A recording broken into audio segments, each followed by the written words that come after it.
Hello everybody, welcome back to the channel. Hope you're well, thank you for joining me. Sunday morning, isn't it? I look forward to seeing you all tonight at 9 o'clock for our live.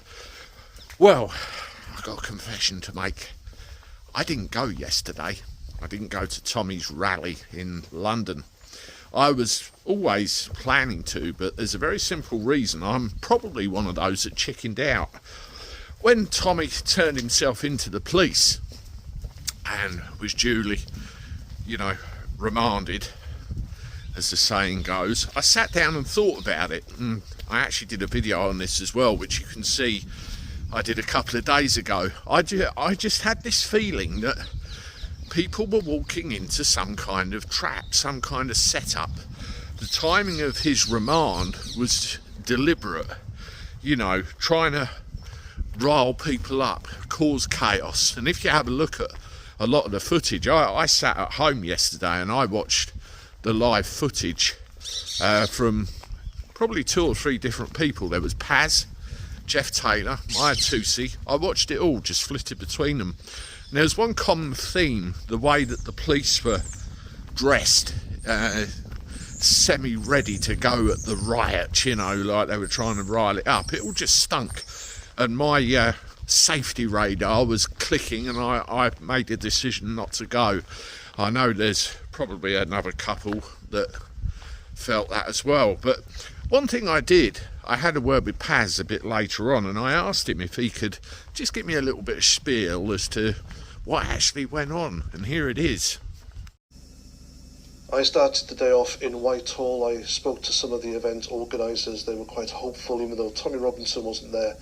They were disappointed in Lawrence Fox on doing a 180 and seemingly turning on Tommy Robinson because he wasn't there. Not that it was his fault, but the screen was adjacent to Downing Street. If Keir Starmer looked out the gate, he would have seen it. The other side of that, in Trafalgar Square, with the lefties and or the left-wing extremists, and they didn't bother the event one bit. We didn't hear them, we didn't see them, they had no impact, so it was pointless, them even turning up to counter-demonstrate. I then walked up to Victoria Station, where I saw the crowd starting to form, and I spoke to various people, and they all had the same sentiment. They blamed Keir Starmer, and they had massive sympathies for Peter Lynch, as well as some choice words for Lawrence Fox, who they see as a traitor. The march then started off after the crowd got bigger, and I'd say it was as big, if not bigger, than the crowd that was there in July. We made 100 yards from Victoria Station until the police stopped it because it was getting unruly, until the event organisers sent their stewards up to keep everyone in line, which happened eventually. The police then kept them there for an hour. I managed to do a sharp hat through the police cordon thanks to the Voice of Wales, convincing the police I was part of the media.